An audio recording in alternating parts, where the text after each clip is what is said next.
What is going on, everybody? It is episode 222 of Pop Culture Crisis. My name is Brett. I am here with my co-host. Would you introduce yourself, please? Hello, crisis actors. It's Mary. I'm very excited to be here with you today. The docket is fantastic. And we have two fresh faces that you've never seen. Firstly, a writer for timcast.com. Introduce yourself, please. How's it going? I'm Chris Bertman. I'm a writer for timcast.com. Shout out to Timcast News on Twitter. And Hannah Claire would say, and she'd have a whole spiel about it, and then click on the read tab. She would say something about clicking on the read tab. Find me on the read tab. Yes, that's what she would say. So we can find you on the read tab. Same. Yes, exactly. Yeah. And then yesterday you ended up covering the Alan Moore thing at around the same time that we were covering it. So it's a perfect fit. So Timcast isn't all politics. They cover entertainment news too. Yeah. Believe it or not. And we have another guest today who is now in charge of all technical aspects here at Timcast Including Media. making sure that this stream doesn't shut down. That's what we're hoping. So if it does, it's your fault. Introduce yourself, please. No pressure. I'm the guy who's responsible for all of this. No pressure. No pressure, yeah. My name is Andrew. I run the IT department now at Timcast. Yeah. And apparently a big comic book collector, which I did not know. Yeah. I've been collecting since I was a kid. Just something, force a habit at this point, you know? Well, then we know that you're going to have plenty to say about Mad Max Comic-Con this year. Oh, yeah. Okay. All right, so we've got a bunch of stuff to talk about today. We are going to first get into New York City Comic-Con, which was essentially a disaster zone this year. DEF-CON 3. I had to say it. I didn't make that joke. I didn't make that joke because I figured like people wouldn't get it. But you know, we'll get there. That's for all you Kanye fans out there. I know you're out there, and they are. So we're going to talk about that. We're going to talk about Bill Murray being old. He's just King. old. Yeah, stay toxic. He's basically paying $100,000 because he's old and doesn't know how to kind of behave in modern society. That's Bill Murray really... is teaching us how to stay toxic, Kings. He is doing that. We're going to do that, and then we've got a special segment called Scumbags of the Month, which is basically it's not Me Too, it's Me For. It's Harvey Weinstein. What's the guy's name? Rex. Rex Orange County, which is a name if I've ever heard one. Notorious indie boy. So Harvey Weinstein, Rex Orange County, Danny Masterson, and Kevin Spacey. Kevin Spacey all together forming the club of just awfuls in Hollywood as kind of Me Too's having a bit of their own reckoning right now with some of the worst people that you'll ever meet. So we will get into all that happy stuff, and then we've got Podluck. That was sarcasm if you didn't understand, guys. So if you guys are ready, we will just get right into it. Mary, are we ready? Let's go. Chris, are we ready? Ready. Andrew? I think so. All right. So it says, New York City Comic-Con is a disaster. Deaths, fights, robberies, unsafe conditions. That's it feels like that's something that happens when society, I think, well, you know, civil war, society collapsing. You don't really usually hear that when they're talking about like a comic book convention. Yeah. No. Has it ever been unsafe at one you've been to? No, well, have you been to like every single one for a while? So, the first one I went to was 2013, and then the last one I went to was 2019.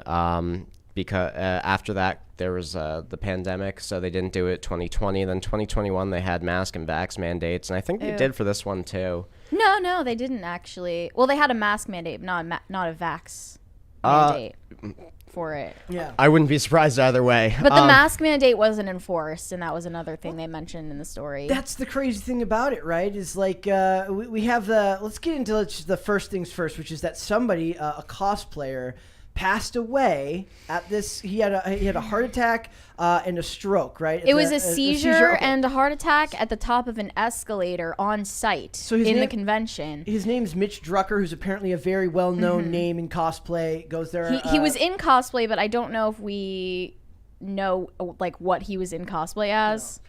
At the time, and so they're talking about how like they were handing out masks to people, and then there'd be people behind them like handing out swag bags that weren't wearing masks, just like at a booth. All of the people at the booths, and then it pictures from the event. Literally, almost no one is wearing masks. Yeah, which is actually surprising because like you never know with like the clientele of like comic book fans in New York City who you're gonna get. Yeah, like people wearing N95s or people who don't give a single F at all about those requirements. So have you been to one since COVID? No. The atmosphere of to put it politely, sweaty nerds. Yes. Well, Is this the Federal Reserve? this is the federal. Yes. Already? Already? Yeah, that's what I was thinking. We've secretly moved it here. Oh, okay. All my comments about tax heroes and end the Fed, it's actually just a ploy to not let people know. I'm in charge that of the Federal Reserve. I Don't am- tell Ian. Unlike next time he's going to come on the show, it's like, I heard somewhere that you work for the Federal Reserve. I'm not coming on the show this week. So you were saying about sweaty nerds. Oh yeah, sweaty nerds. Yeah, it's if you've ever been to like any type of convention, trade show, it's like a lot of the time you're packed in like sardines. Like there's like 100,000 people there, no joke. And you know, Do they oversell for No. the venue? no, Wow, that's okay. the Javits Center where they have it. It's just a huge place. It's where So the max capacity is just really high. yeah, I mean Okay. it's an unfathomably large building, but like when you're all tightly packed together like that and everyone's breathing on each other, it's gross. Like I don't Yeah. know, like I guess I could do it when I was younger, but not now. Yeah. He's like, yeah, I'll pass on that. Yeah. Yeah. And apparently it's teeming with pickpocketers. What? Yeah, I was And explaining- robberies. I was explaining to Mary earlier, like that's like a pickpocket's like golden place to be right now. Really? That many. Well, you're going to be used to getting bumped into. So you're going to be in yeah. close proximity to people, so it's not going to be weird when people close the distance your between. butt? Yeah, Yeah. basically that, or like I mean, it's not like it's Yeah, like it's people probably can, just some sweaty nerd groping my butt. Touching my butt? No, that actually happens though. Like Yeah. they'll have Gropers? there's signs up at New York Comic-Con that'll say cosplay is not consent. No. Wait, What? Yeah. Yeah. is yeah. that an overblown problem, or do Yes, it's people an overblown- actually well, get groped in cosplay? So I could assume that it's more or less like you're standing in a line that's like 500 people long and you're all like an inch apart from each other, so you're going to touch someone. There's no way Yeah. around it. Yeah. So you it's know? probably like some girl cosplaying in a latex suit, and Yes. she thinks that someone grabbed her ass, but they didn't. Well, And then like that everyone probably overreacts. happened. yeah, they could. Did she And have then a it wallet becomes on a her? hashtag on Twitter, and then Yeah, it becomes yeah. a sign at a convention eventually. Like Yeah. that's how it goes. That's the a ecosystem. few people mess it up for the rest of them. But it says thieves and pickpockets are also said to have stolen numerous phones, camera equipment, backpacks, expensive stickers and pins, swag bags, and more. But I actually want to get back to so when Mitch Drucker, when he passed, people didn't help him. People took pictures because that is the society we live in now.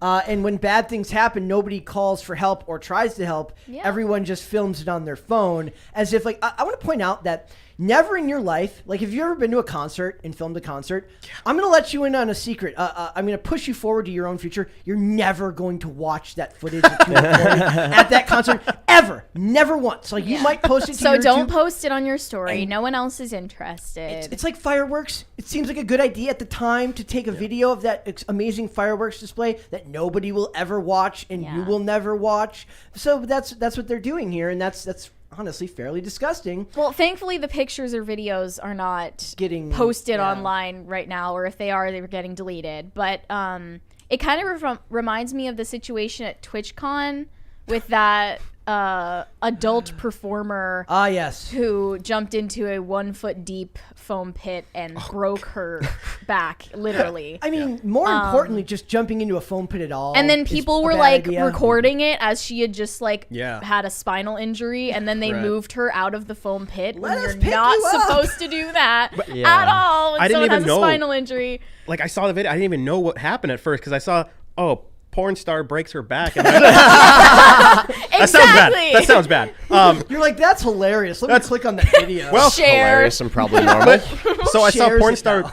breaks her back, and then I saw the clip on Twitter, I think, and I'm Yeah. watching. I'm like, I don't get it. Where does she break her back? And then she's like keeled over on top of the foam. Like, she can't move. Oh, I get it. Yeah. Okay. And then they carried her out of the pit, Yeah. which is like lawsuit Big Is it- no-no. waiting to happen. You know what? Yeah, because when she was keeled over and she started like moving her head, I have like very limited, like CPR and health related Yeah. training, but I was like, oh, that's not good for your spine. I know that. You have to for Yeah. secure sure. the neck, Yeah. and the back, and then a back, basically like a flatboard, right? Yeah, Like that's- you don't so- move. That's But the it point. was a foot deep with concrete at the bottom, so Yeah. it looked like it was a foam pit, but it Yeah. was not. It was a foam carpet, basically. It was not a Yeah. foam pit, and Yeah. it's like, and then another one had like a 3 foot, and like none of them followed the rules. Like it has to be 6 feet or greater With a trampoline yeah. at the bottom. It's not as like- a Is that base. actually the rule? Yeah, well, it's not a rule, but like the official guideline of how you should put together a foam pit so people Yeah. don't literally die. And then it says the second death occurred outside of New York Comic-Con when somebody slipped and fell. So it's like this. It feels like they're cursed at this point. Yeah. And of course, New York is not exactly like the greatest place to be right now, anyways. Given like all the, I'm honestly surprised a lot of this went forward. Given that, I mean, we were in New York like a month ago, and they were Yeah. pretty like there was a lot. But we of were in the businesses. nice parts. We Yeah. didn't really go. There are nice to- parts. I mean, Times Square. is Yeah, we were considered, like around tourist Times central. Square, So in Central Park. In addition, there was a ton of fights at Comic-Con. So I'm literally like, I'm imagining this is more like a UFC convention. Civil War like, at Comic-Con. Tim would love that. Like, Yeah. they could do Civil War at Comic-Con. It says, we're not done there, as apparently an incident happened at the press line involving a blogger or reporter who got aggressive about not being able to get into the convention This early. doesn't They're reflect so- well on journalists. they're so You have anything to entitled. say? Are you looking at me? You have anything to say? I was Was it you? no comment. No, No comment.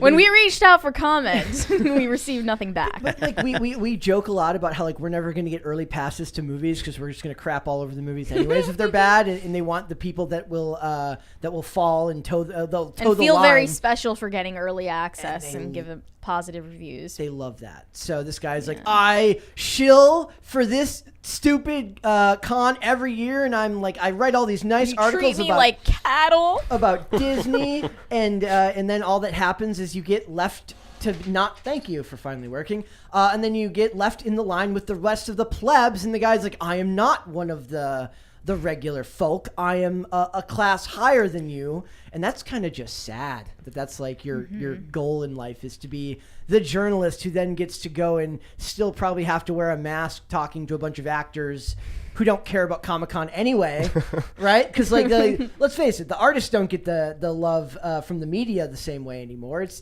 the actors who get the love from the Yeah, it's a lot of actors like pretending they grew up liking comics. Oh and yeah, for sure. oh, I always wanted to play this character, and they have no idea. who You they just found out who this character was 6 months ago. are. Sidebar. What would annoy you more? An actor who claims to grow up loving the character when they're lying, or an actor who's like, I have no idea who this character is, but it seems interesting to play? Which one is preferable to you? Oh, the first, Yeah, like first, at 100%. least this, like if you don't know it, like you're just like I don't know, Yeah. like Yeah. you're not being a pompous ass about it, Yeah, and then did you see the thing today? This is a little bit of a sidebar as well. That they encourage the girl who's playing in The Last of Us. They're like, have you played the game? She's like, no. They're like, good. Don't play the game. What? Oh my god, why?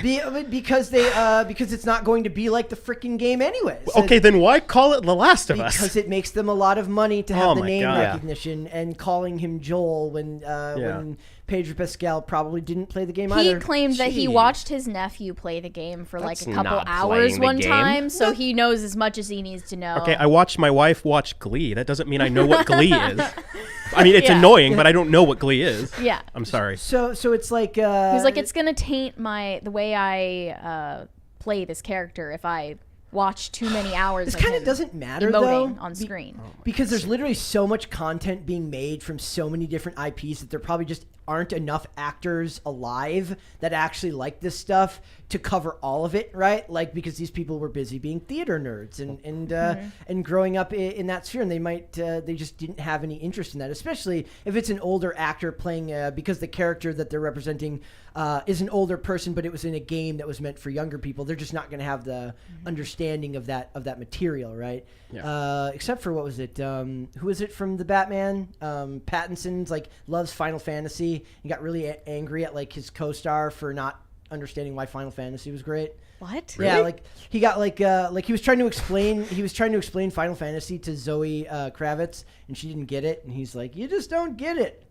That's kind of awesome. Kinda base. Rob Yeah. Pattinson is kind of funny. Yeah. He's I'll growing admit on it. me. Yeah. Oh, yeah. He seems like one of the more like down to earth or less obnoxious actors out there. Yeah. So on top of that, we have so there's all the stuff going on outside, and then he goes in and he gives this. Thank you. He tells this story about how he got. The writer of this article goes in the story, talks about how he got in like an altercation with somebody at like Comic-Con over Donald Trump in like 2019. That was kind of a weird diatribe. Yeah, he was talking to some developer on Elder Scrolls. At one Comic-Con in 2019, who started like screaming at him because of Trump derangement syndrome in a bar. He's like, the article needs to be this many characters. I got one too many. I don't know. But I just think it's funny to think about like fights breaking out at a Peach Momoko signing. Like, why? Well, is it so? On top of that, and then they have what they also said about when the cosplayer passed away is that the paramedics kind of took their time to like they didn't want to interrupt the convention. It's not like your job isn't emergency medical services. They should have those paramedics like on site in multiple places in the building. They do. So they can get anywhere quickly. Yeah, they do. But what were they doing? I don't know. And the weirdest thing is like, so like you see a lot of cosplay, like never once have I seen a guy in costume start like seizing up and it's like, oh, that's, him doing his thing. Like, no, like the dude's obviously having a problem. Yeah. Go help him. Like, what is wrong with people? Aren't you a man of action? Isn't that why you got into this job, person? Like, yeah. So they also talk about how there was different requirements for different events. So like DC, like the DC Comics activities mandated vaccine testing, whereas it looks like the convention just required masks. Barely required masks. Yeah. So by next year they won't. So imagine that, like you're going to different, like you're like you have to have like your proof of vaccination or your proof of this, and like you go to different places. It's required here, but not here. Like it's kind of amazing that they managed to get this stuff done at all. Well, they said it was for the Cali audience that was flying in. So like, really like typical Californians. The rules at the San Diego Comic-Con were way stricter. The COVID regulations, from what I remember. Was that they the were one requiring where they had like the ID? They health digital IDs. Yeah. They weren't like vax passes, but like they pretty much.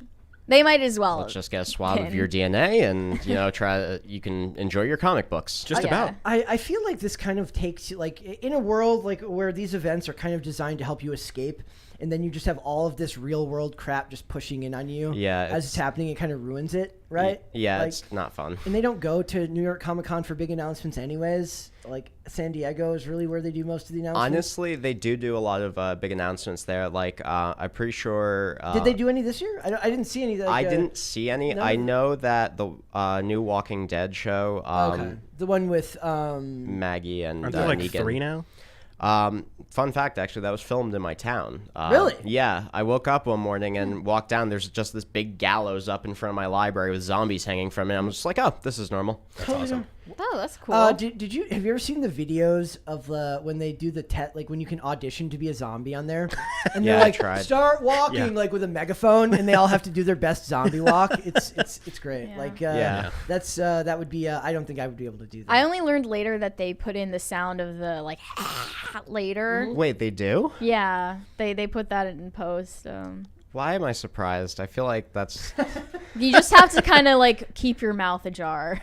I guess. You have to like generically like. Yeah, or it's a prosthetic mouth that's ajar. They don't actually bite each other either. I know. Believe it or not. Believe it or not. Oh my God. Believe it or not. What's real? Is Santa Claus? Well, we're gonna Violent Night. There are kids that watch this show. We are not talking about that. Yes, okay. we will leave that alone. So no Comic-Cons for you anymore? Depends, really. Maybe next year? Maybe next year. I mean, it's... you have to wake up at like 6, 7 in the morning to log on to like the website just to get in the queue, and like you can't refresh the browser, or else like you're out of your spot's forfeit. So like it's really like first come first serve. Yeah. Sounds like when I was buying my PlayStation 5. Yeah. And on top of that, it's like $80 for like a 1-day pass, and then you're going to drop at least $500 there. There's no way around it. Like, just on food and stuff like that. Like, and it's kind of one of those things where it's like, remember we talk a lot about Marvel bots and Disney bots. This is kind of the proof that they're not all bots, that it is real. That it's just, it proofs the kind of the psychosis of like of these consumerism. Yeah, of like it kind of is, right? Like not to dunk on you for going. Like no, I don't. No. That's not what I'm saying. No, but like you've been going for years, so long before this stuff was. Up until 20. I mean, I guess the pandemic halt really messed things up. Like, I don't know, man. Like, they kind of forgot how to do large gatherings of people Yeah, after right? that. Like, Then it's not that hard. yeah, no, you can't be. You can't have people in close proximity anymore. Of course not. Yeah. But it's just like, I read this, I'm just like, where, like, this wasn't happening when I was going there, unless it was, and I was just ignorant to it. But I'm pretty sure you would have heard something out of like a big echoey chamber full of people. I'm picturing you like with your headphones on, like just jollying forward, like looking at stuff, and then like behind you, all the chaos is going on, and the camera's like panning with you, and like it sees all the crap happening behind you, and you just don't see it. It's more like you're standing in a line of like, and you're an inch apart from the next person, same thing behind you, and you're just like, move forward, and you take one step forward. It's like, again, move forward, you know. It's really like It's a very totalitarian yeah. event. Oh, so and when the blogger got angry and got in the fight, that actually caused the rest of the press to be delayed. So now he's going to be a pariah for his whole industry. Where Blackball, like, just like that. He's at like an after party. They're like, oh, there's so and so made us. Are there late for Comic-Con them. after parties? Yeah. Yes. Oh yeah. A lot of them. Yeah, actually, the whole event, it's they really have turned it into like a San Diego type of thing, where it's not just the convention center. It's like, blocks away there'll be something. I remember the last time I was there. I don't know if you've seen it. The Johnny Walker White Walker bottles. I think I know what you're talking about. Yeah, that the release. I don't know if it was a release event, but they had like a big release event that was like 5 blocks away from the convention center. They rent out parts of Madison Square Garden too for panels. It gets pretty big with like outside of the convention center as well. And I forgot the last part, which was about Ryan Stegman. It says, as noted, comic book artist Ryan Stegman also said walking outside the New York City Comic-Con in the streets of New York City was a disaster. Quote, saw a man shooting up in the middle of the sidewalk this afternoon and a bunch of rats last night. New York really lived up to my expectations of what I thought it was as a child. I don't know how old Mr. Stegman is, but maybe if he grew up like with 80s, like pre-Giuliani, or like 70s, when Giuliani the 90s, right? Like, so he would have grown up like with New York City before it kind of got corporatized, and it's a lot different back then. Yeah. You know what's funny is my wife and I, we got married in November 2019, right before the world ended. And in January, we had like our little honeymoon trip that we went to New York. And I was thinking to myself the whole time, like, I didn't live in Los Angeles in California, but I was about an hour away. Yeah. So I understood how Los Angeles was. But when we went to New York, I was thinking to myself, like, it's really clean here. Like, I don't get it. Everybody says it's terrible. And then I was like, oh, that's right. They had the New Year's Eve thing. So it was very cleaned up that very same weekend. People are going to be, it's like the thing when you're having family over and your mom's like, clean the air vents. Yeah. And like, have you ever seen those TikToks where it's like what your mom thinks is going to happen when you invite people over? Yeah, that's what Brett does when we have a special guest on the show. Yeah. He vacuumed right before I walked up. And a guy like so she's like, we've got company. She opens the door and everybody piles in, and one guy goes and looks in the coat room. It's like, the coats aren't hung up. And they opens the bedroom door. It's like, the beds aren't made. Well, it was funny because like we stayed for a week, right? And so by the time we got there the first day, I was like, it's very clean, but progressively towards the end of the week, I'm like, I just saw a guy like throw a pizza box into the middle of the street. Like, what is this? That happens, They're not held to a standard. It's exactly like LA. Yeah. Well, like in the 90s, like early 90s, when Giuliani became mayor, like his big thing was like, okay, so we're not going to hire people to clean up the city. Rather, you make sure that the place in front of your building is clean. So people would go out there with a hose, and pretty soon the whole city was clean.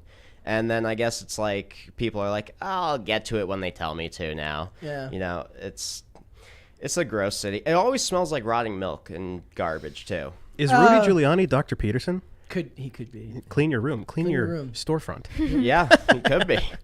All that broken windows policy policing just doing damage everywhere. Pulls off a Scooby-Doo like mask, and then he just instantly gets taller as Jordan Peterson. Yeah, Giuliani's he's probably my height. He's short. He's short, so yeah, and then he's got a full head of hair when he pulls the mask off. Too. Yeah. Actually, and that could happen too because he did The Masked Singer. Did he really? Yeah. Oh yeah, he did. And I remember and that. They all got super butthurt. Yeah. about it. Like, Yeah. That happened when I first got here, actually, and you were like, "We can't cover that. I can't do it." because it was like, I mean, actually now we probably would have covered it, but it's like, it's not like singing shows are our purview. So it's like we don't, believe it or not, we don't talk about The Voice very much or anything like that, or any reality TV. As much as Dane will tell me to watch episodes of Survivor, and I will never relent. I will never give in. And I will never watch a single episode. It would be interesting to see him like pull his mask off and he just becomes Jordan Peterson, and his voice gradually becomes Canadian. So I say Super chat time. let's do super chats. 4 sent us $2.22 and said, "Happy 222nd episode." It is the 200. Thank you. And here's the other bummer. Because we missed the Monday episode, we're not set on 5s anymore. So we were set on 5. So Monday would be a 0, would be a 1, 2, 3, 4, 5. So I could always know what day of the week it was based on the number of the episodes. So that is just tragic. Damn. We'll have to catch back up somehow. Yeah. Do 3 shows in one day. We could do that. We'll do an audio or like a recorded show at some point maybe. 1,000 Foot Deep End said, "Welcome to the PCC crew, Chris and Andrew." Thank you. Thank you. How you guys liking it so far? It's pretty cool. Yeah. Other than being terrorized by me saying, "Fix my computer." Oh man, that's out of everything, that's not the hardest thing. Excellent. So Because we were just talking because Andy, just left. It's like so Yeah. he's like he wanted to leave you with something to work on maybe. yeah. A special project. Yes. Thank you, Andy. Adrian181 said, "Another episode of Crisis Nation." See, That's still what it's not- called. That's the podcast. I'm still not behind Crisis Nation because I think of like Trap Nation. What is up, eh, Crisis Nation? no. It's Mary. Doesn't sound right. Crisis Actors. Okay. Is that a thing? What do you The mean? announcement? The way you announced it? Is that like how they Well, she announce doesn't do that voice, no. but I don't watch Gen Z I just stuff. I said it one time, and then Brett was like, "No, we no, can't do it." Okay. no. Back to the original. I'm averse to change. I'm extremely change averse. Even good change, Even it's like this Crisis is- Nation. It's not good. It's Crisis Actors. Okay, I don't like it when mommy and daddy fight. Yeah, it's hard. it's like when Dane and Brett fight. Yes, That's how I feel. That's what she said. She goes, "I hate it when my dads fight." Darkos1 said, "No, guys, seriously, female cosplayers are very often legitimately bad touched. It's disgusting. Look it up. It's worst at anime and furry conventions." Oh, I don't doubt that. Well, those Well, are at anime and cesspools furry anyway. conventions, I would maybe expect more of that to happen. Yeah. Yeah, and that's also actually a huge problem on like public transportation in Japan, I heard. Really? Like for real, yeah. Because the women like just don't do anything. They don't react. Yeah. Caper2X said, "Next year, PCC peeps report from Comic-Con undercover. I'll look forward to Mary wearing girls und... What is this? Get me some of those, Pincer disguise and pink Brett. Make Um, mine Marvel. Wait, are you going to be pink then? No. He's got to cosplay Wonder Woman. That would be me. Yeah, I look basically like Gal Gadot, anyways. So. Exactly.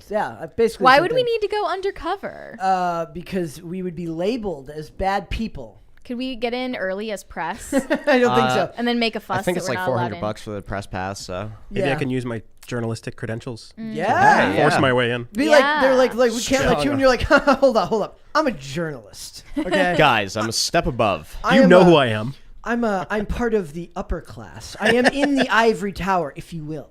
What's my name? Or what's your name? Oh man, you don't know my name?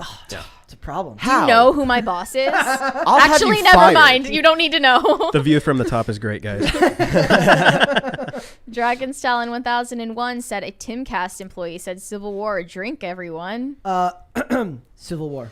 Could you have like a drinking game for pop culture? Or, like, what do we do often enough that they would be able to do that? What would it be? I mean, Mountain Dew. Womp Womp. Womp womp. There's G gotta- Fuel. G Fuel. There's Just definitely have a heart something. attack by the end of it.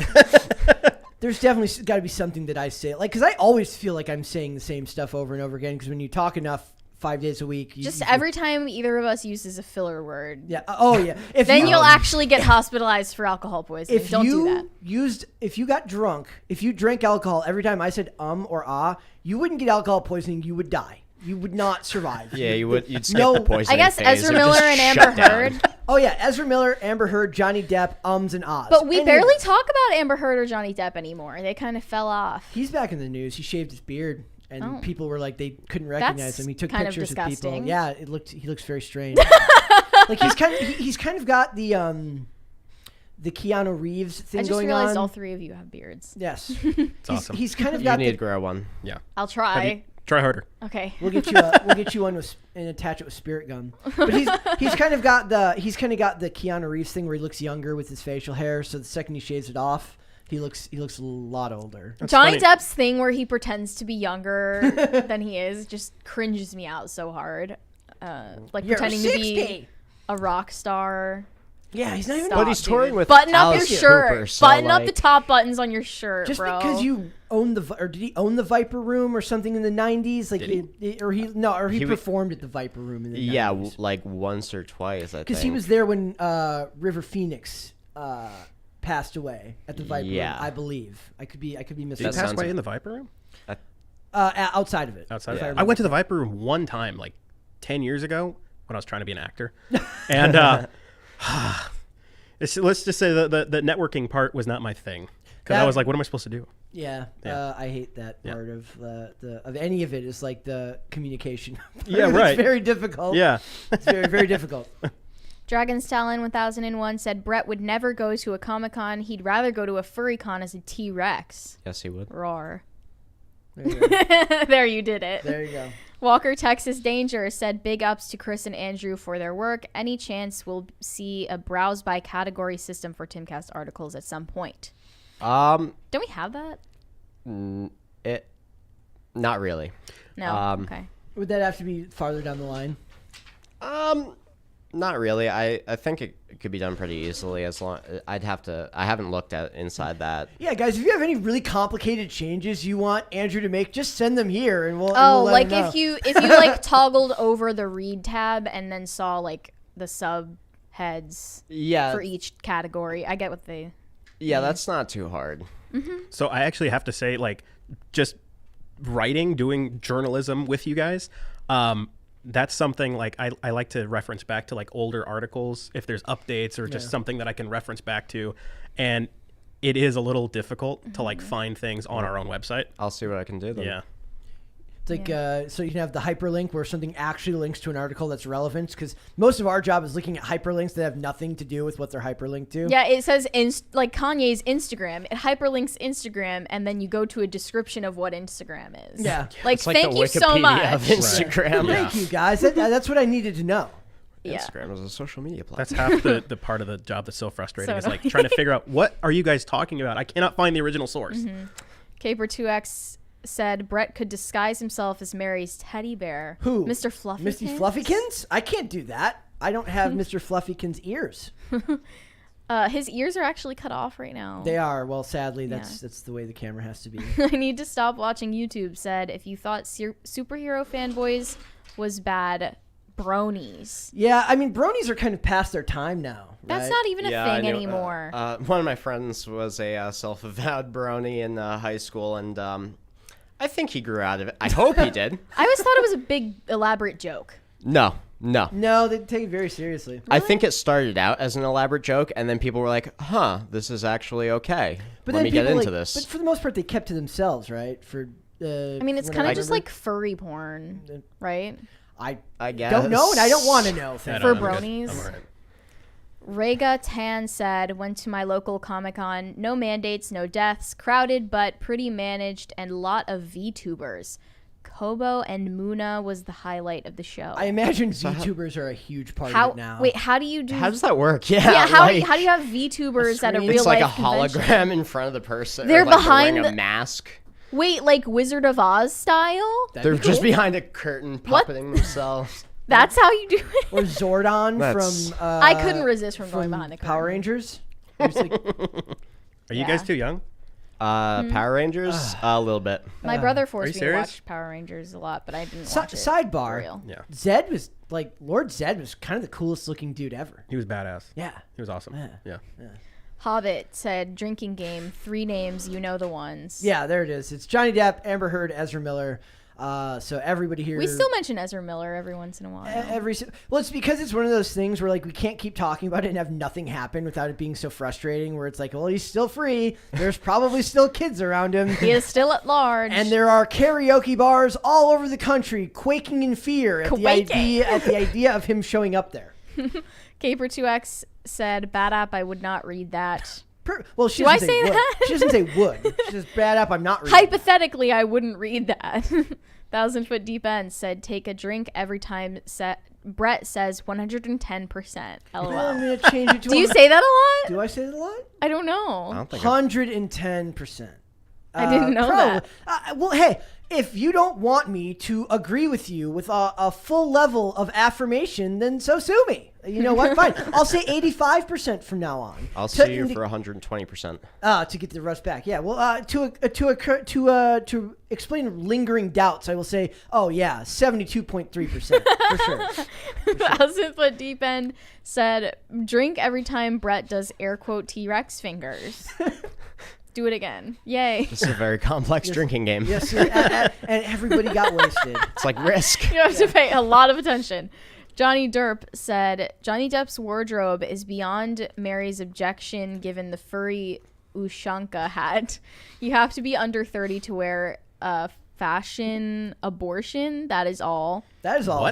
What is a fashion abortion? I guess apparently Made from a Ushanka- baby alpaca? Yeah. They didn't have to abort the alpaca to get the fur. I don't even. Would that get like? Are they born with fur? Like animals are. Alpaca? Are they born with fur? Baby alpaca. I don't know. Those are the other channels I follow. I follow like animal channels where they like humans voice them and they do like weird like skits with animals. Oh, how cool was the Animal Channel? Yes. That was awesome. Yeah. I basically just look for the most like inoffensive stuff to like keep my anxiety level down. like there was a time when I started watching like documentaries because like not because I actually wanted to watch documentaries because it's not going to piss me off. Like this is not woke. They're just talking about castles in London. That's fine. Or castles in the UK. T-Bone said, Chris, love the hat. Mary, where's yours? Andrew, who would win in a death battle, Deadpool or Deathstroke? I said Deathstroke, and they're not going to come off of the stroke thing for another hour. It ends up being Deadpool because of healing factor. Yeah, I mean, Deathstroke's just kind of like a normal dude with a bunch of swords. Deadpool's like a mutant dude, like. I think there is a run of Deathstroke that has something similar to like Super Soldier Serum in it, but I didn't read that, and I only know him mainly from earlier runs. So yeah, that's a little outside my wheelhouse, but you know, Deadpool. Hobbit said, and on that day, 400 plus people died of liver failure. At least, yeah. There's 431 now, so assuming that all of them were actually playing along, does that make me like I'll get my own Dahmer documentary one day? That's great. Ferret Rose 83 said, don't forget when Brett says, let's go, take a shot. Let's go. Let's go. Let's go. Speaking of that, let's go. Let's move on to the next topic. Okay. We are going to... All right. So it says... Bill Murray is back in the news. And Mary, do you want to tell everybody about the complex story of Bill Murray getting old and not knowing how to live in modern society? Yeah. I thought, like, how could I take this potentially serious Me Too story and make it into cheap drama? Because Mary loves drama. Because I remember when the news first came out that Being Mortal got halted in its production, we thought that it was Keke Palmer's fault. And we were on a Keke Palmer hate train. Hate train that because she was getting compared to Zendaya at the time and had this big Twitter rant. Oh yeah, where she about basically... colorism and how she's actually the victim, and Zendaya has so many more opportunities than her because of her skin tone. Yes, not Spider-Man at all. No. Yeah. No. So obviously, like, we had a vendetta against Keke Palmer. As you want to do sometimes. That's been known to happen. The rumor spread that Keke Palmer filed the complaint against Bill Murray on the set of Being Mortal that halted production. because the comments that he made about it at the time were vague, and all the information we had about it was that he made a joke that wasn't taken as a joke by a female on set, and that he was learning and growing, and et cetera, et They cetera. always have to bow to the altar of modernity. What? Well, is he joking though? I Bill don't think Murray, you don't think so? Not in this thing. I think he was saying what he had to Well, say to get. he told that to CNBC when they were like, well, what's going on? Why aren't you filming this movie anymore? And he had to have something to say that didn't reveal totally what happened and didn't villainize him. Yeah. So we assumed that it was what the rumor alleged. The rumor alleged that he pulled Keke Palmer's hair jokingly in between filming, and that she was extremely offended by this and filed a complaint against him. And it was a situation of like, he said, she said, you don't really know what to do because he has way more star power than her, but also she has the woke points because she's black and a female and younger. She even calls herself a millennial diva in her Twitter bio. So you can tell that she kind of has an attitude and an ego. And that's why we assumed that that was plausible. That rumor has now been debunked because new details have come out from a report in Puck. I wasn't able to... What the hell is Puck? I don't know. There are all these subscription-based websites now that, like, I don't know how they are afloat. Wait, so like a Internet. Substack?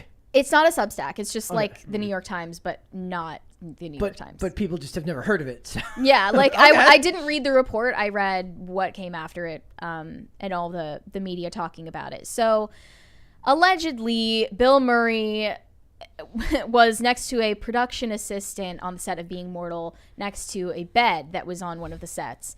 And he decided to start kissing her body while he had a mask on. Totally normal. He Totally then normal. began straddling her and making out with her through their masks. They were both wearing masks at the time. And in a haze of old manness, he didn't understand that what he was doing was extremely inappropriate. So he said that this was like a total joke and didn't mean it that way. And then the production assistant was totally horrified and interpreted these actions as entirely sexual advances. So that was who filed the complaint in actuality, and that is why they halted filming. And they're not sure whether they're going to scrap the movie, if they're going to reshoot the entire thing, or what the outcome will be. But it's been debunked, and now the journalist that runs World of Real, he's a film journalist named Jordan Remy, I think. He ran with this rumor after he listened to a podcast. I think his name is Jeff Snyder on Hot Mic. Yeah. He was the one that originally said this was like confirmed, and he like spread this fake news.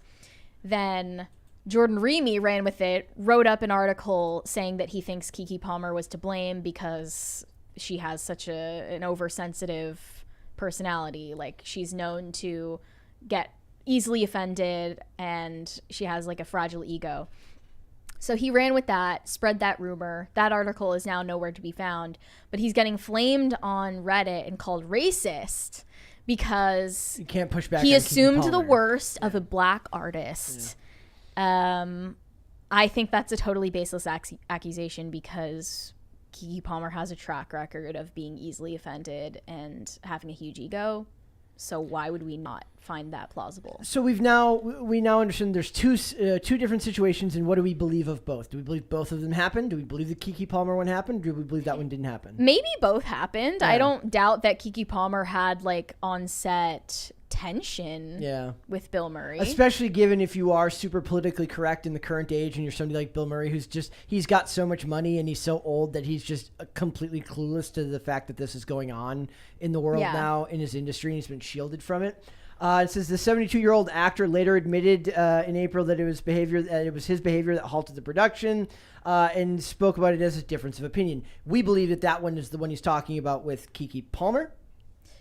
No, Or is he- that was after the production assistant Okay. filed the So complaint. So the he difference- knew that it wasn't Keke Yeah. Palmer. He says, I did something I thought was funny and it wasn't taken that way, he said. The movie studio wanted to do the right thing, so they wanted to check it all out, investigate it, so they stopped the production. And that movie is still not back in production. And Aziz Ansari isn't exactly free of public scrutiny right now because Kind of a bad look. like it's a bad. Oh, he got kind of screwed in this deal too because he's like this was supposed to be part of his big comeback after the scandal that happened with him. I don't know if you guys remember the Bad Date article that was written back in 2019 or something like that. I remember, 2018. So he's kind of making his comeback, and I remember that he was pretty antagonistic in his stand-up when he came back about cancel culture.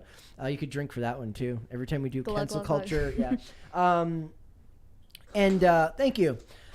So he's trying to make his comeback. He's antagonistic towards stuff being shut down for these types of reasons, and then it just comes back to bite him again, just in the form of another person, not himself.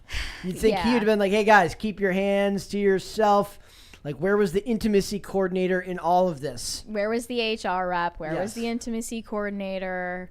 And they also talk about how actress Gina Davis had kind of She recently put out a memoir yes, where she mentioned Bill Murray's behavior, which while they were co-stars on Quick Change. if you look at a guy like Bill Murray, I'm sorry, but there's nothing about him that doesn't scream hard to work with and overly Touchy-feely. like You can see, like, from his old deranged perspective, how he's making a joke at the expense of himself being old and gross, and at the expense of COVID regulations being weird and awkward by, like, oh, we're, like, making out and having this hot, passionate scene on set while we're wearing masks. Like, it does wasn't that an make actress, any it was sense? it was a production No, I assistant. know, but, like, in his deranged mind, like, that was funny. Do you see what I'm saying? I understand it. Yeah. I get what she's saying. It's funnier to me if he thought it was the actress in the scene and he's just so blind now because he's so old. The that he cataracts are just like, just I think that's... looks like her, and then and then he just goes for it. So it's I imagine that there's going to be plenty of older actors that this is going to keep happening with who just don't get it. They don't have modern sensibilities. No, they do but not. also they have the name recognition that keep makes getting- them valuable. Yeah. So a lot of people also think that this scandal on Being Mortal was the same reason that Bill Murray was replaced with Steve Carell in Wes Anderson's Asteroid City, which is still not out. His part was replaced supposedly because they found out all of a sudden that Bill Murray is not insurable after he got COVID because he's old. Yeah. Which is That's a thing? seemingly a BS excuse because they were afraid of getting backlash after this, sexual assault scandal was going to come out eventually. So that's another rumor that's floating around. She also the lady. The Gina Davis thing is crazy, though. Do you want to explain to people what that was? That was with the personal massager. Am I right? Yeah, this allegedly happened in 1990 It was or the 1989. 90s. It was a different time. Here's what she told the Times.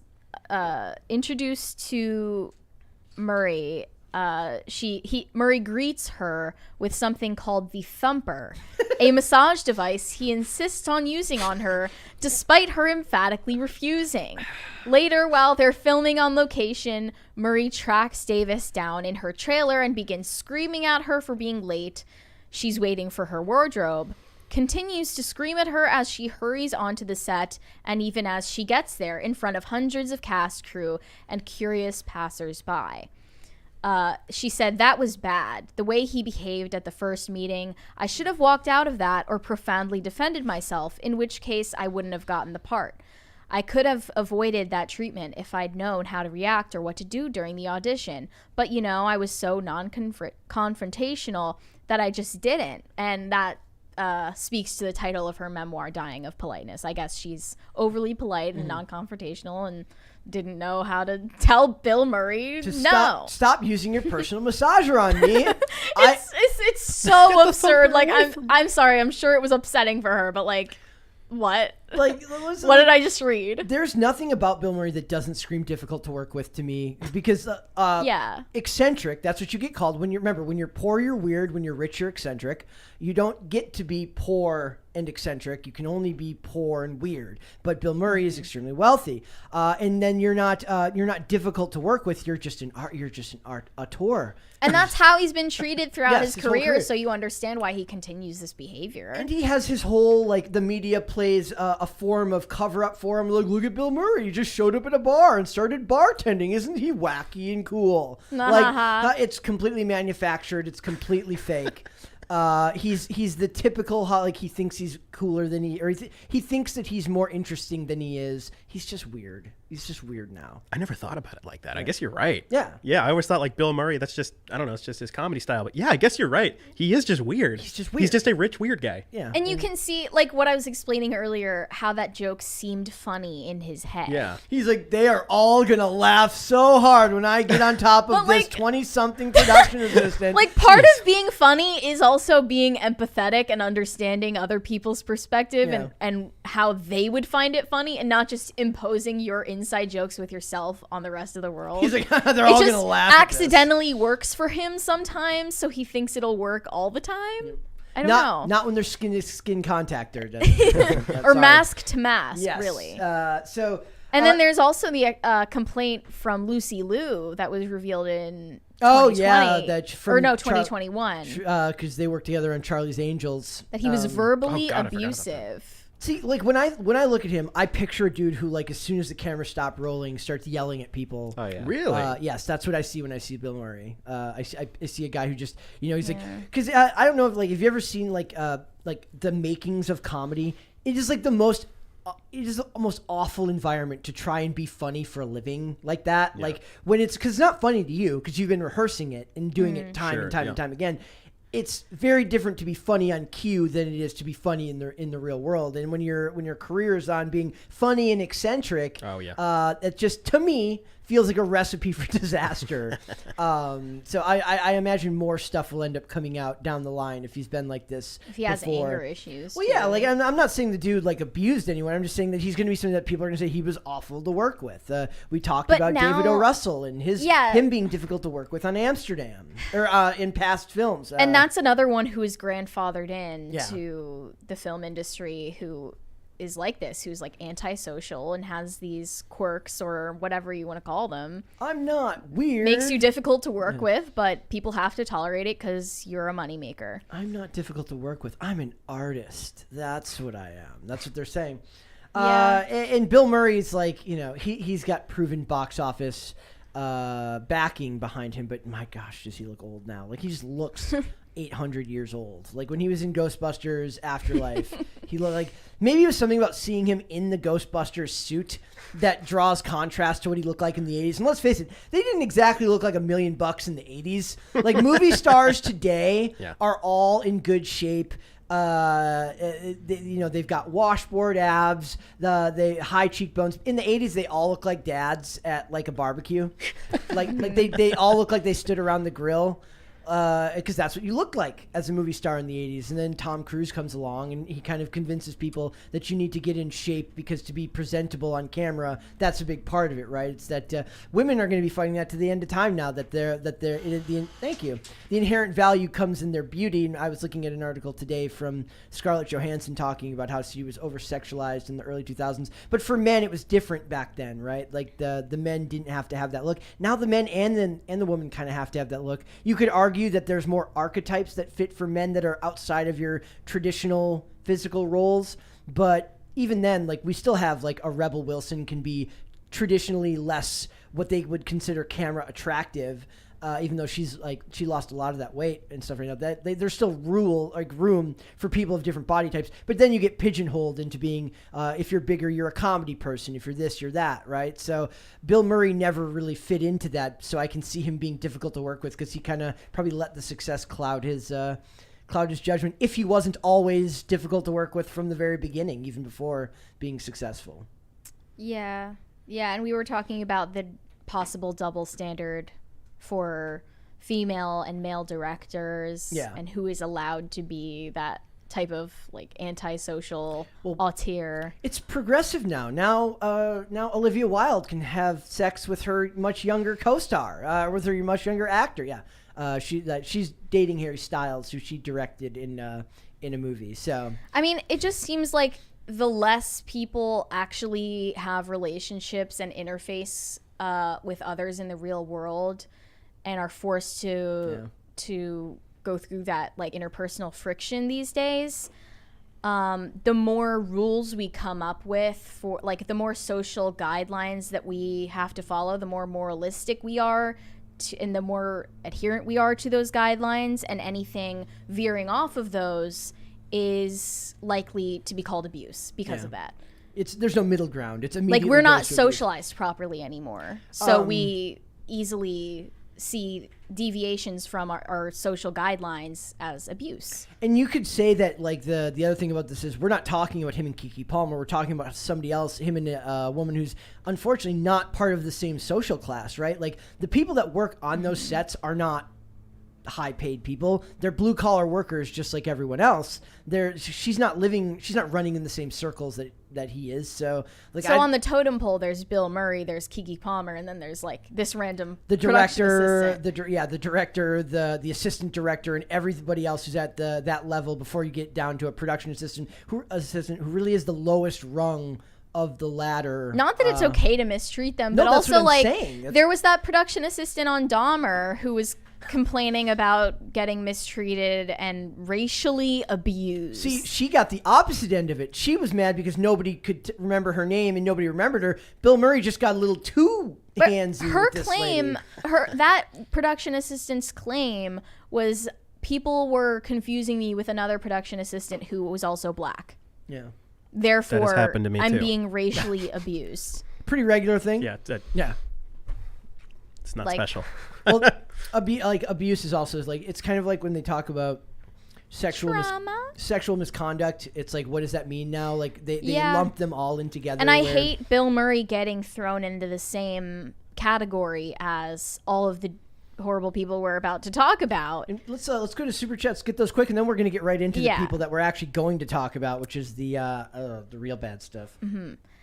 Regatan said VTubers just appear at the big screen on stage. See, that's good work if you can get it. You don't even have to go there. They get appearance fees. They just get to be from home. Wait, they do that remote? I guess you don't have to do it in person.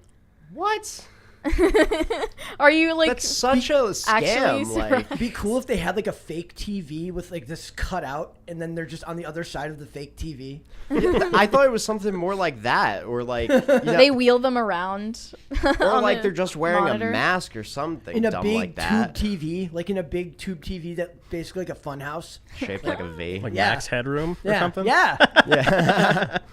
Dragons Talon 1001 said, "Are we sure that Bill just wasn't trying out to be Joe Biden's body double?" Hey, that's totally. Maybe he could play Joe Biden in a movie. I was just thinking, like looking at this picture, I'm like, he can really he capture the looks senility. a little like an actor version of Joe Biden. He could be Joe Biden in a movie. You know, I don't know what would they call it? But if they casted Joe Biden, then they would be biased and cast some like silver fox who is very clear in his mental faculties. Yeah. Then we get wouldn't really capture the be like a Bruce Reynolds true or senility. Man, that movie's gonna be great. My Dad Joe, after like the sequel to My Son Hunter, will be My Dad Joe. It's gonna be great.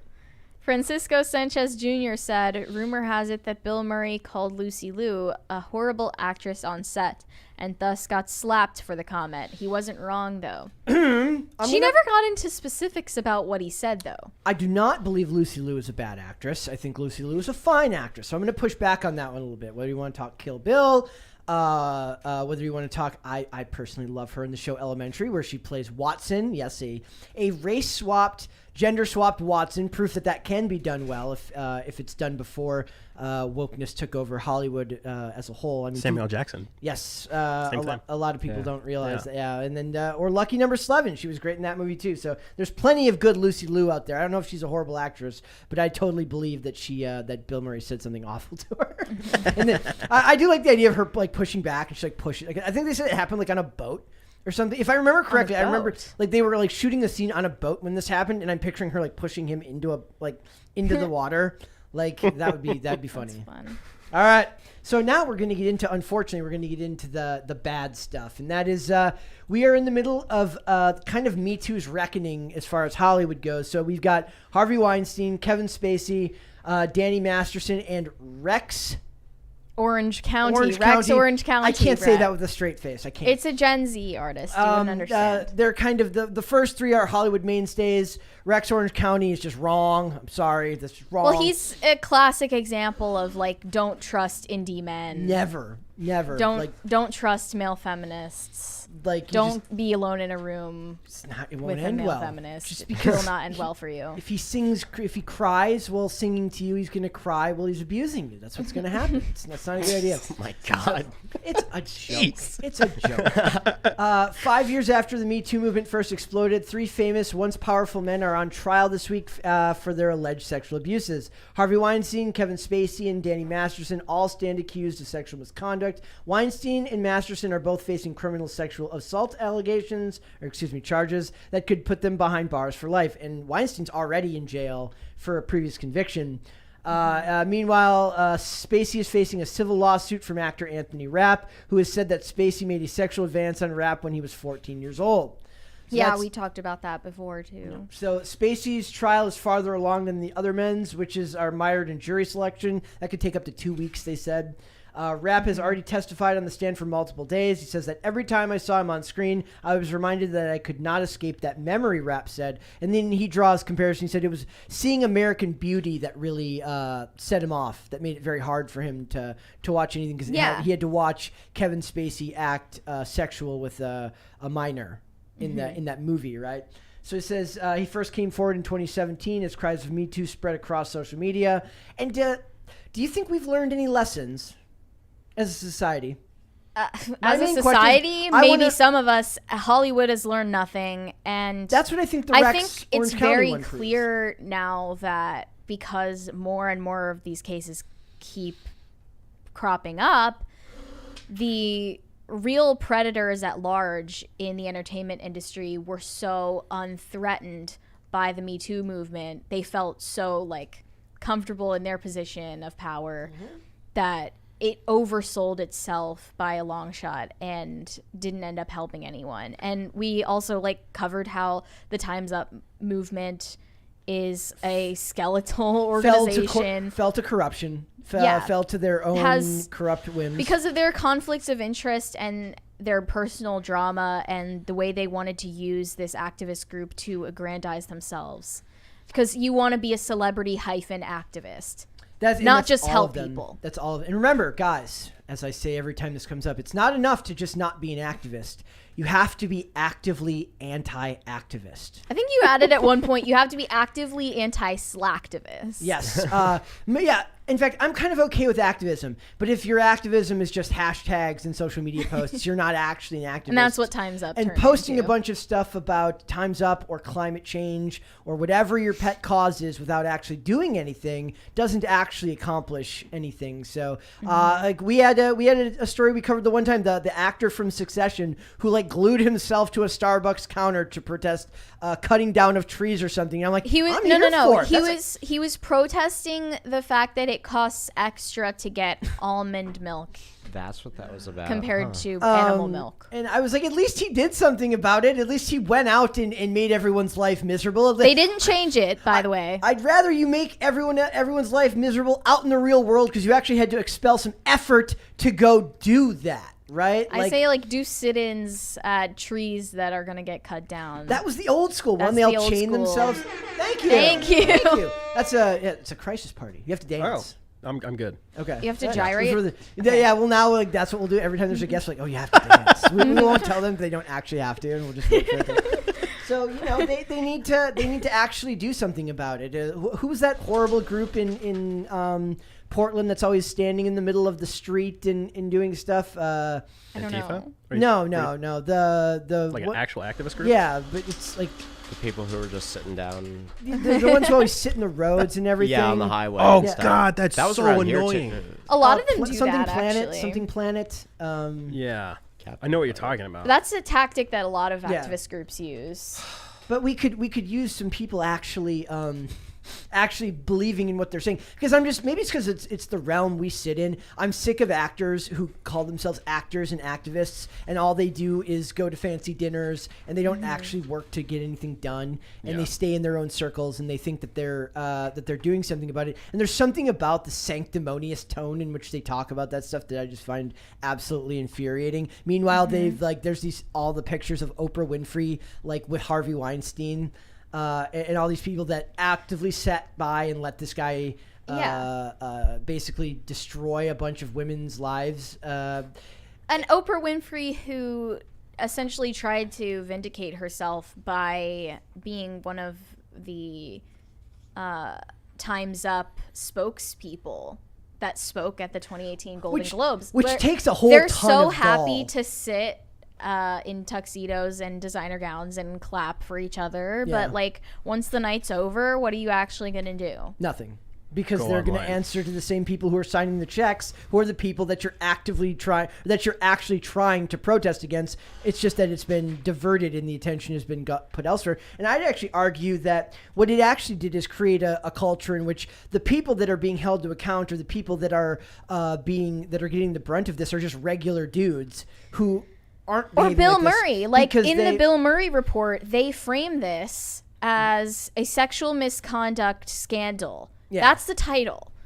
On a site that has a paywall, you can't interpret anything from that other than putting him in the exact same category as a Harvey they Weinstein. know that people only read the headline anyways. It's intentional. It God. is intentional assassination of character. Lie by structure, lie by omission, very, very common in these industries. In regard to the Rex Orange County situation, he's had 6 counts of sexual assaults alleged against him by a victim in the UK. So let's talk a little bit about this one, because I'd like to get everyone's take on this case in specific, Yeah. because I think everyone's heard the stories about Weinstein, everyone's heard the stories about Spacey, everyone's heard the stories. Danny Masterson we'll get into as well. That one's interesting too. That one's interesting. But let's talk about Rex Orange County. There, Yeah. I got it right. I got Rex it right. Orange right? County. So it says that. It says he's shocked by the allegations, which he denies, and looks forward to clearing his name in court. And then they go in and they talk about what's happened. Do you want to give everyone a breakdown of basically how this happened? Sure. There's a single victim in the UK. We don't know her name.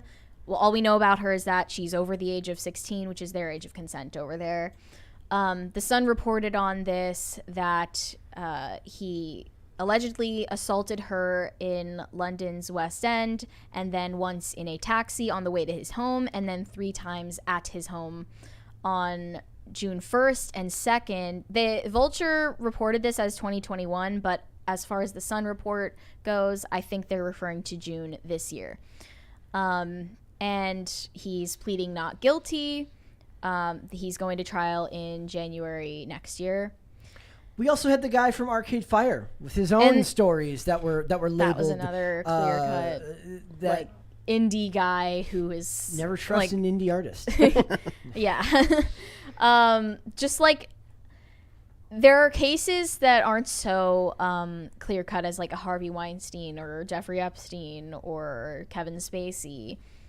I need more detail. There needs to be more details on There this, will because be, definitely. They're to hear that he did it to the same person multiple times over the course of a couple of days without that person just simply running away. I need to know what happened. Did he have power over her, control over her, threaten her? Well, I need the to know refrain is more. always psychological control. Yes, that's what they'll not have to. Actual case of kidnapping. He doesn't look like he could kidnap someone. no. But obviously, if It's weird. These indie guys are always accused of the most heinous shit. because they're overcompensating. Yeah. They're overcompensating. It's the overcompensating by looking harmless and soft and asexual. And this lady, like I said, so you think that he just likely had some type of psychological hold over her to allow that would allow him to do this to the same person multiple times? I believe that would be the refrain, but we need more details, obviously, to know what the victim says happened. Yeah, and there's an argument to be made here that nobody gets to hear her side of the story and judge her based on who she is, because you're only getting the accusation. You're not seeing who this person is, and an important part of this is that you have to weigh, like, did they know each other beforehand? There has to be more information than what we have here. Yeah. All you have is the accusation. I'm trying to be delicate in how I word that. Similarly with the Danny Masterson accusers, they took a long time to bring their cases to the police. Because they were all members of the Church of Scientology like he was. Yeah, and in the Church of Scientology, this is going to play a big role in trial, I think. Yes. In their belief system, anyone in the church who is a public figure of any kind, especially celebrities in the entertainment industry, they're on another level where you really can't criticize them publicly because they're representatives of the religion, and you cannot, like, taint their character and their public image. Yep. For that reason. And also they claimed that they would be excommunicated if they tried to bring this to civil court. And when you're in the church for your whole life, that's all you know. That's all of your family members, all of your friends. And also they claim that there is a fair game policy that if you get excommunicated for any reason, they can harass and stalk you, and you're fair game for any mistreatment as like a punishment for what you did, and you'll be declared what they call a suppressive person. Sound cool. I think what yeah. Scientology. I know Brett's on board with that. Everyone says that just because I love Tom Cruise does not mean that I love Scientology. Give me a break. I think what the problem is that the takeaway we've made as a society is that this is a male problem, when I think the overwhelming evidence, the correlating factors here aren't just male, it's male and rich, male and powerful, male and of a higher social class, with all of the levels of protection that fame, wealth, and resources afford you. And when these movements broke down, they broke down because these were coming out about every type of guy, and people were sharing these stories. Were they true? Were they not true? We'll never know, because when it comes down to it, it always comes back to a he said, she said. You can infer, you can use your best judgment. Yeah. You can take what you know about the human condition and about other people and base it on, you know, how good are you of a judge of character, right? But in the end of it, like it's the regular guys that lose out on this, because the rich people they have all the money to protect themselves. And I'm not trying to make this about who's right and who's wrong, but when somebody is accused, it's the regular person who's going to have a hard time defending themselves against this. It's the guy who gets accused of something because the wife wants to keep custody of their kid that ends up losing on something because he doesn't have the money to fight back. I'm not saying that that's common or regular. I don't know statistics on that. I know that society didn't learn the right lessons. The Army Hammer situation that we covered. Yeah, I just know that society didn't learn the right lessons from all of this. Well, it's funny you say that about like regular people. I feel bad saying this. Like, I've become deluded to the whole thing. Like, anytime I hear something happen, my go-to has become like, I don't know, maybe not. Yeah. Like, who knows? I think listen and believe makes you apathetic. Yeah. But like 1 or 2 years ago, I think on Facebook, there was people from my class of 2010, and there was some younger girls that were coming out and me tooing dudes on Facebook. People I went to high school, like, I knew. And it's like, well, first of all, I've never been so happy that I never had game in high school, because I'm like, I'm safe. There's that word. There's that game, word. Running See, game. She got mad. I didn't get mad. I just laughed. She at laughed. You. She laughed at that term. Game? When he said running game one time, I laughed my ass off because I had never heard that in regular conversation. The generational difference. Oh, jeez. It's funny. These kids. Yeah, I know. These kids. You guys need to watch Power Rangers. They really do. Yeah. Would that work? So you were seeing it happen to regular everyday people. Everyday people I went to high school with, and I'm not saying like they're perfect people. Like in high school, I'm not going to mention anybody by name. I doubt they're watching anything, but we never had like a close relationship, but I knew who they were. I knew like they weren't bad people, or at least I wouldn't have thought. And I'm not saying it's not possible, but it's like, man, just 10, 12 years later, I don't remember how long it's been since I was in high school, but it's like anything. aspects of it felt like social contagion. Yeah, I'm so happy. Like me and my wife got together before this whole social media dating app craze, and like just I feel like the last soldier out of Kabul, you know? Yeah. Jeez. I'm always surprised when people say that Me Too changed the real life IRL dating landscape. Yeah. I almost can't believe that because Guys are terrified. Guys say like they're terrified of being Me Too, and it's like, because okay, the selective enforcement actually hurt regular people and didn't threaten the predators who still run Hollywood to this day. the difference is like when they do it in Hollywood, they're doing it for clout. For the ones who are lying, I don't know who's lying. I don't know if anybody in these situations are. I was like, but if we're to take that some of those cases aren't true, if we're to take that assumption that they would do it for clout or for press that helps their career, if that's what happened in the real world, there are reasons that a regular person might do that. Like I said, custody of children. There are financial benefits that can come from those things, or just sheer vindictiveness. How common that is, I don't know. But I know that the regular people don't have the ability to defend themselves against those accusations the way that the rich people do. I had a girlfriend from high school. This is obviously way before the whole Me Too stuff, but I mean, like, I think this was still even common before all this, because she accused me of getting her pregnant, and I'm thinking, I'm a virgin. I don't think that happens like that. Damn, that's crazy. Yeah, so it's just like, Immaculate, some right, would say. right. So There's a great House episode where they, where like a lady cheats on her husband, and as like his Christmas gift to her, he lies and says that it was immaculate conception because they were both supposed to be virgins.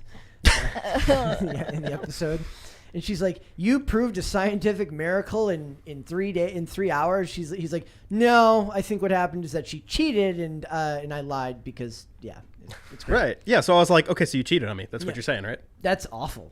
Yeah, but I mean, if this was going on back then, like 15 something years ago, what is it like today? I don't know. Do you think this calls back to the idea that we have that like men put women on a pedestal and think that they're not capable? There are people that put women on a pedestal and think that they're not capable of lying, or the other way. If a guy was to accuse a girl of something and it wasn't true, that we put people on a pedestal and that we think that they're not capable of that type of behavior, when we know that if you're a human being, you're capable of that type of behavior.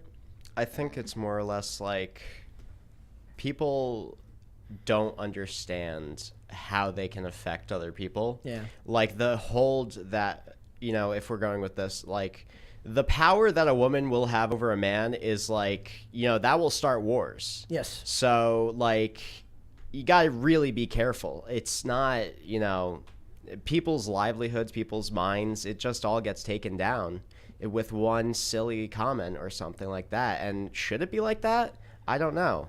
Also, we have to get into the idea of like what the definition of consent has changed in the last 10 years. Yeah. I think that Me Too and its aftermath, it's really just demonstrating, or it's like a symptom of a general sexual confusion going on in society.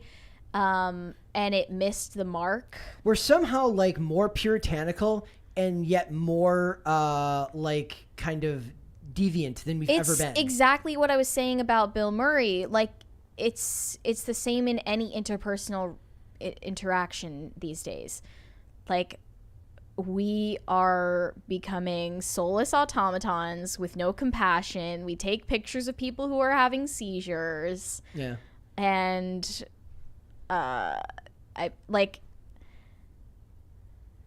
I just don't see how Me Too could have ever lived up to the promises it made. It would have never when been able it to. came from a place of confusion in the first place. At a time when we, as just think about how much the general idea of what of men and women has changed in the last 5 to 10 years, let alone the connections between men and women and how we interact together in society. The one thing that I always point back to is like when I was in high school, when I was in junior high, this was at a very strong period in time which we were telling girls and women that they can do anything they want in their lives. You can be a CEO, you can do this.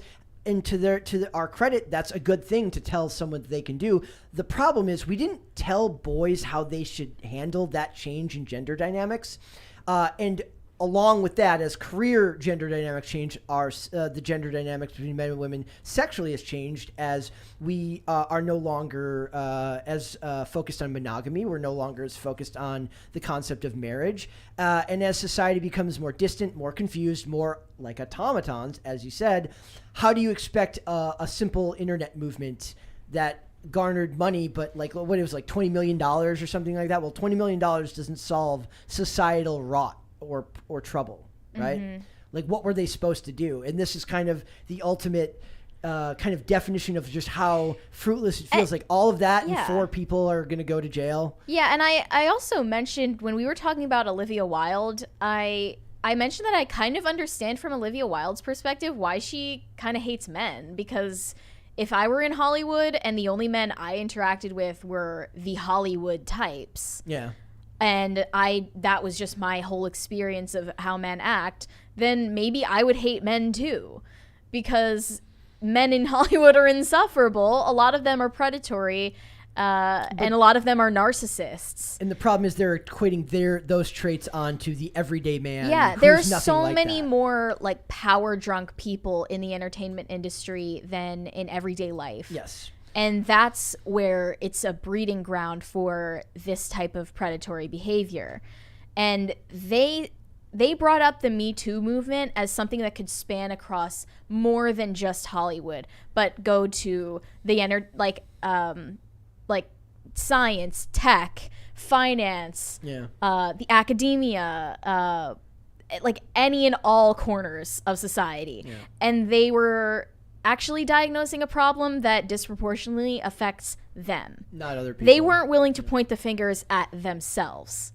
That's where it belonged. Like, they needed to do an internal review, if you will, of Hollywood, not of society, because that's what they love doing. They love to condemn the masses, the unwashed masses, and not take a look at themselves and how they could improve, because they really deviate from the norm. Yep. And unfortunately, we have a society, and this is a problem here, almost uniquely American, that we give celebrities way more stature than they deserve.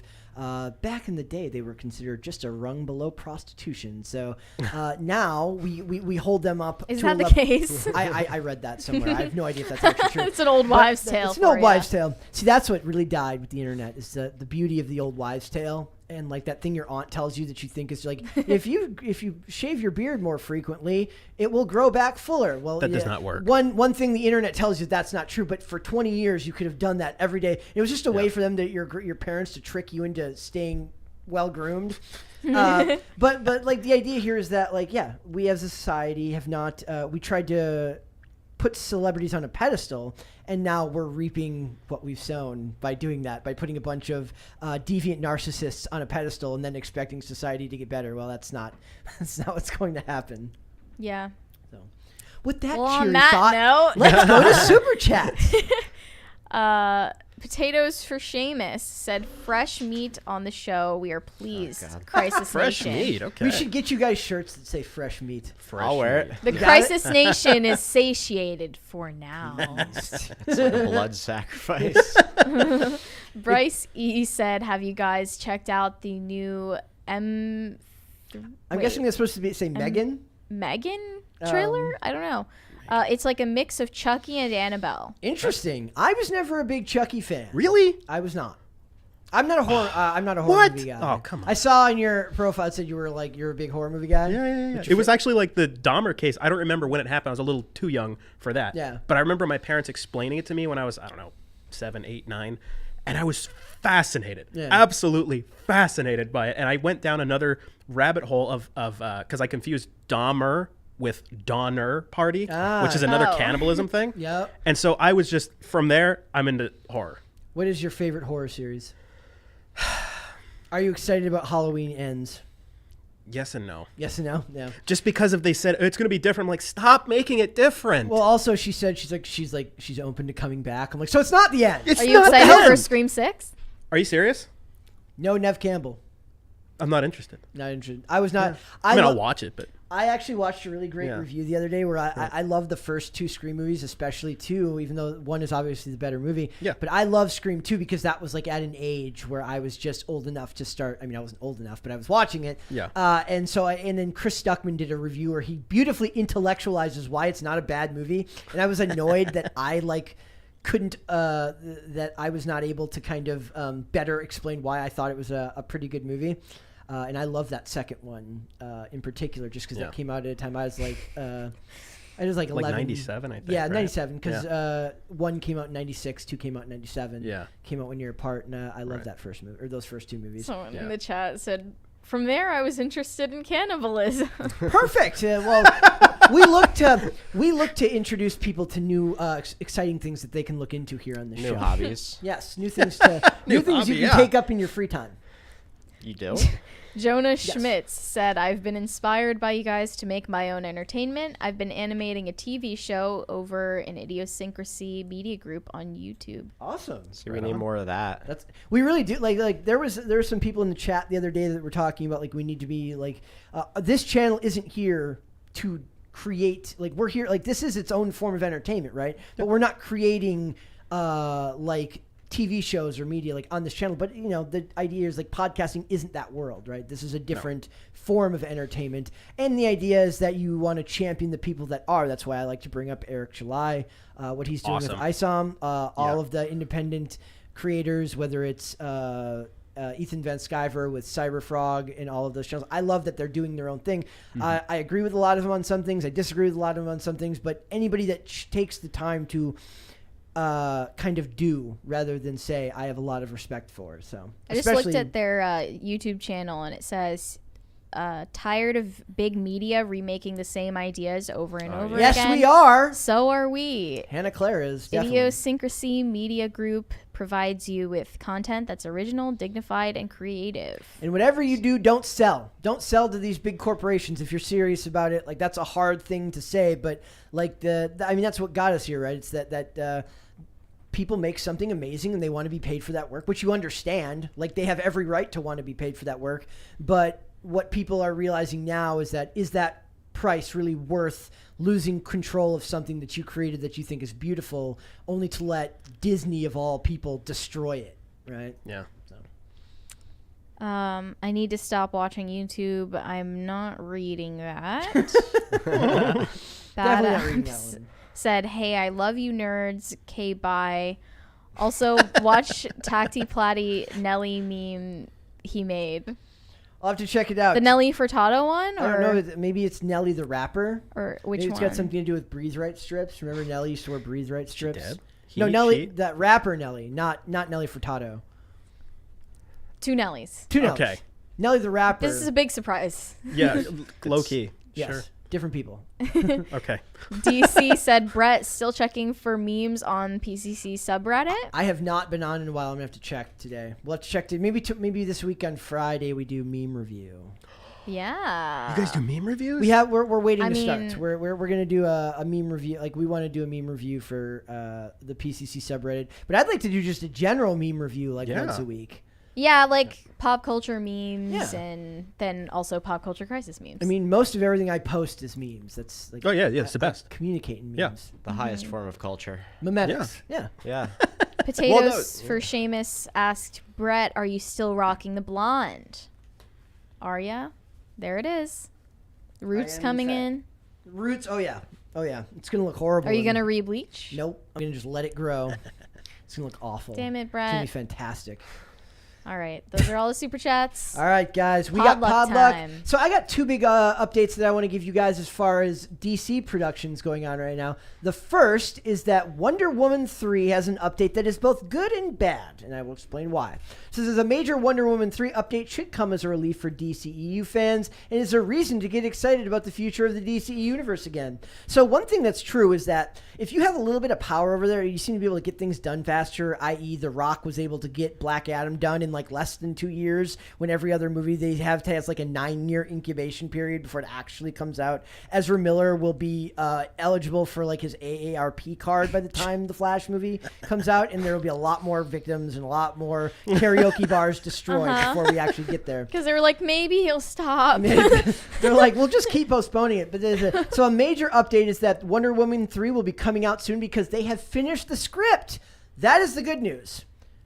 Patty Jenkins wrote the script. That is the bad news.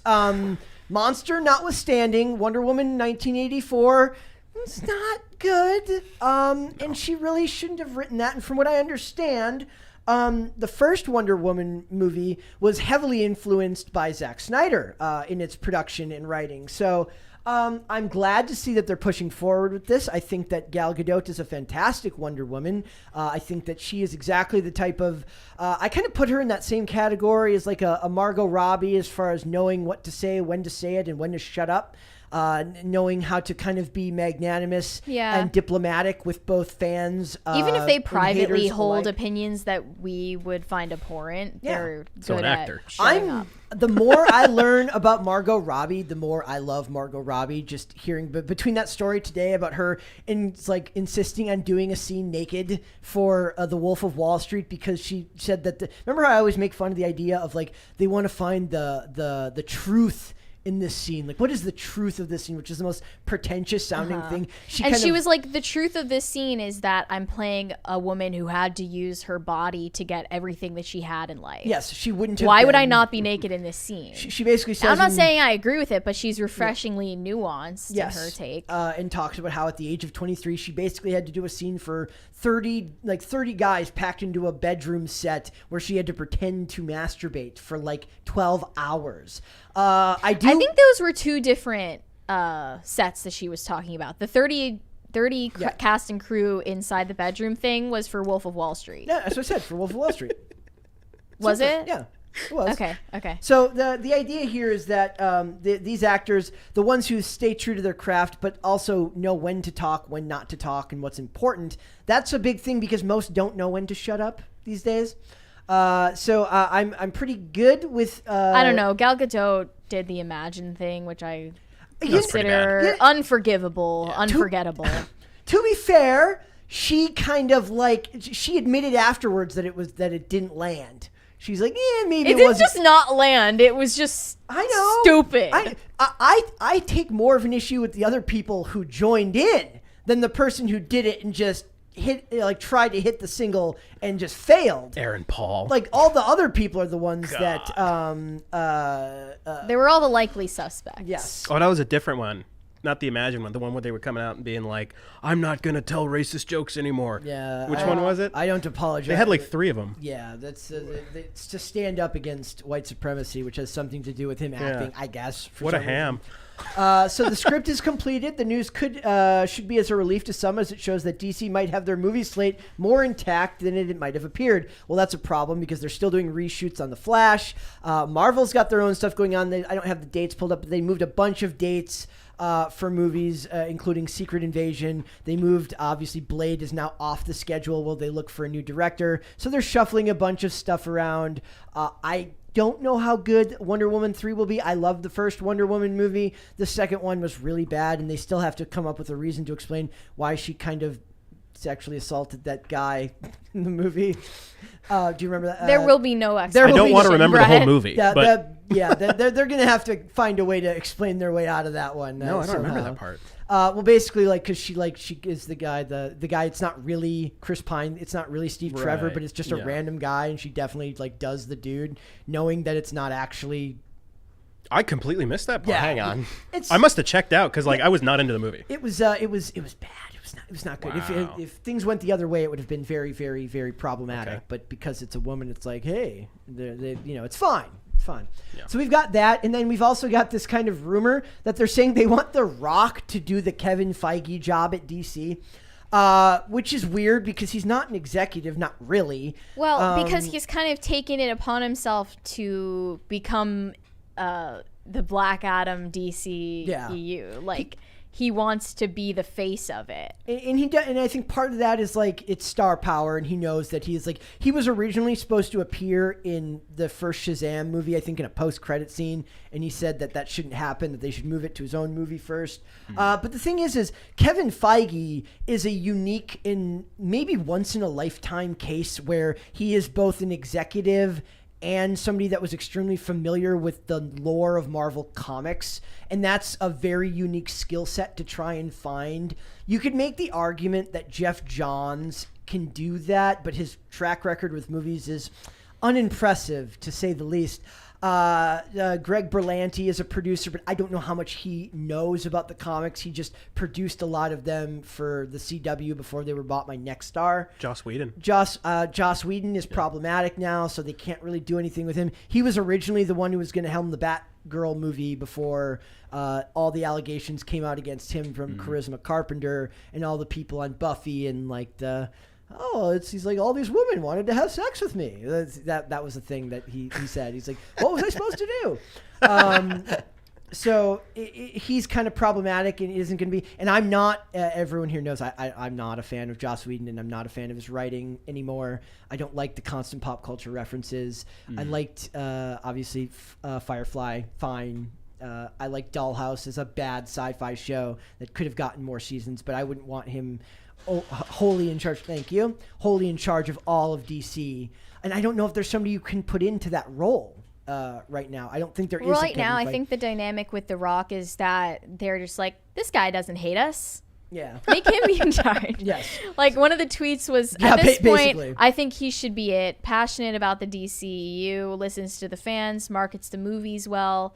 And if Black Adam turns out good, give him the keys to the kingdom. I think that's a very quick turnaround. Like one movie and give him the keys to the kingdom. How about you have like 2 good movies before you get like... Well, I think it's hanging on by a thread already. It's like Jordan Peele. Yeah. I'm sorry. Well, he kind of works on a lower budget though than most of these. Like he's got his own. He's given a lot of freedom too. He's given a lot of freedom, but he's kind of developed his own weird niche for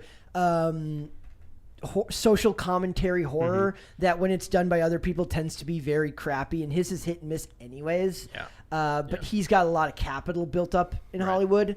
I would say that what they should do is let The Rock make this movie and see how good it turns out, but bring him on as an advisor. I don't think he wants to be an executive anyways. When you become an executive, like then you have to say a lot. You have to give a lot of people no's, and then you have to answer when things aren't going right. And I don't know if he can necessarily do that. So we'll see where that goes. But I don't think DC is having the best run right now, and I don't know if he wants to he doesn't know enough about the comics. Well, he's doing a lot of like calling on someone to take the lead without doing it. He is very good at political at being magnanimous and politically neutral with his posts. Like he's very he ingratiates himself to everyone while simultaneously not really saying much of anything at all. It feels like it's a lot. He actually kind of does speak in a corporate speak, kind of like bro corporate. That's why he's been the highest paid for so long. Yeah. So and funnily enough, they're saying that he's looking at a $75 to $80 million opening for Black Adam, and apparently that would be his highest opening box office ever, which is kind of shocking to think that the highest paid actor... Well, that's just inflation at work. The highest paid actor in Hollywood has never done better than $80 million. That's got to be inflation. It's got to be, right? Because Robert Downey Jr. would have made way more than that as a leading man through Marvel. So we'll see. We'll see what happens when we get there. But I do want to talk, Mary, before we go. I want to womp. Amsterdam. So Amsterdam was a movie that we actually reviewed. That review is on the website. It's on timcast.com. And it's a movie from David O. Russell, who we were talking about earlier with the Bill Murray situation. Yes. To say it bombed is an understatement. $6.5 million at the U.S. box office, a little bit higher than I thought, which is a third of what Smile grossed in its second weekend. And it was just a movie that me and Mary honestly didn't hate.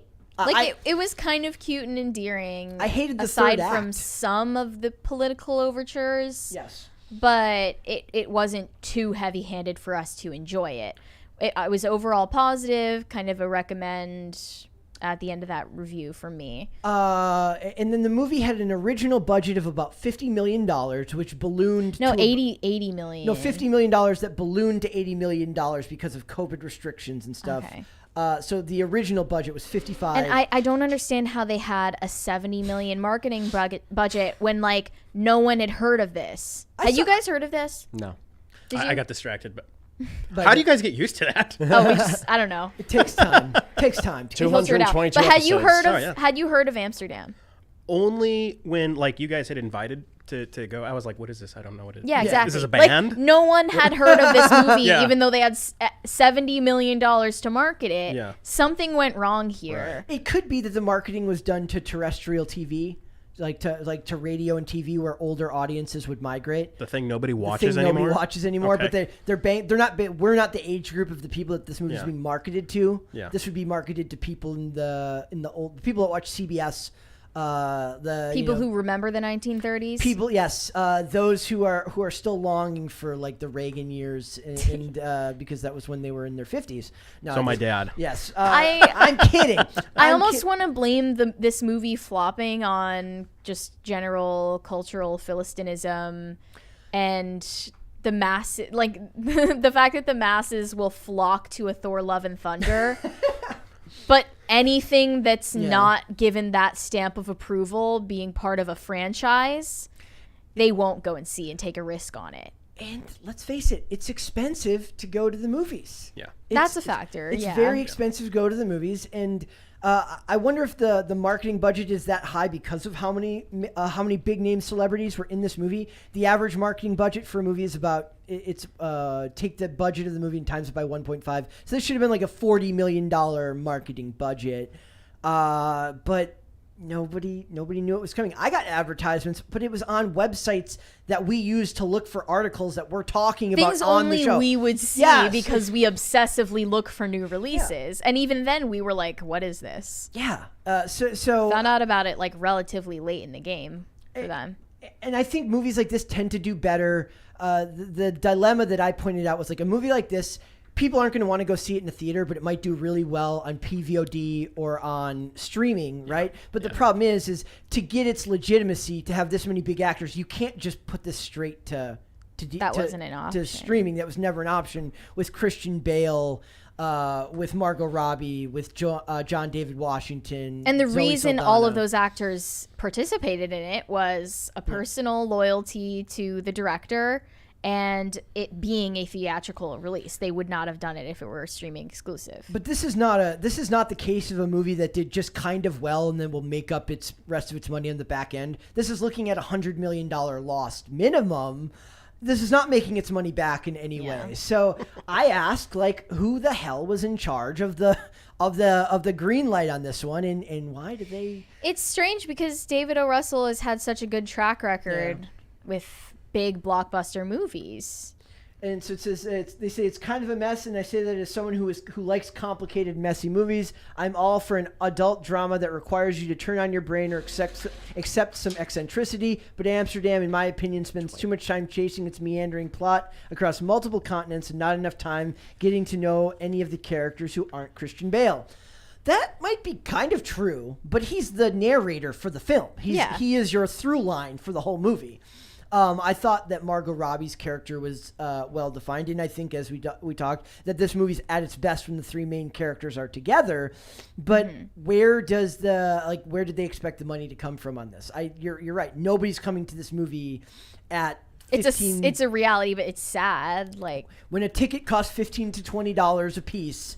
And you're going to see a movie that was horribly marketed. Not to mention the trailer didn't actually explain what the hell the movie was about. Every time I watched the trailer, I was just like, so what? What's it about? And your name is Aziz Ansari, and you could have a bad date. Yes. So it's just like I wonder how like they write this stuff off. Like where does who the hell was the bean counters that are like sure, go ahead, try it. I think they were relying on big names to be enough marketing for them. They and mentioned didn't that- work out that way. They mentioned some comparisons to Knives Out, but was Knives Out a theater? Knives Out was a theater release, so Knives Out did very, very well. But that was a unique example. There's a lot more examples. They also list the Perot movies that Kenneth Branagh is making, but Death on the Nile didn't make a whole lot of money. And the Murder on the Orient Express wasn't super successful, like just enough. That is kind of that classic example of a movie that does moderate to below moderate in the theaters, but makes up its money on the back end. This is far, far below that example. So Maybe they expected that. Could be. I mean, I think that's a horrible idea, but Can't these studios write off their losses? I mean, Like that? I'm Up to a assuming that's what certain ends up amount. happening. But I mean, that's the plot of the producers, right? They intentionally put out bad things so they can. Write it off. Yeah. And then it gets like but only if it fails by a certain percentage or something. I don't know. Like it's It would have to be up to a limit, because if a movie loses like $500 million, the government's not going to pay out for that. Yeah. Like, they don't want to. Yeah.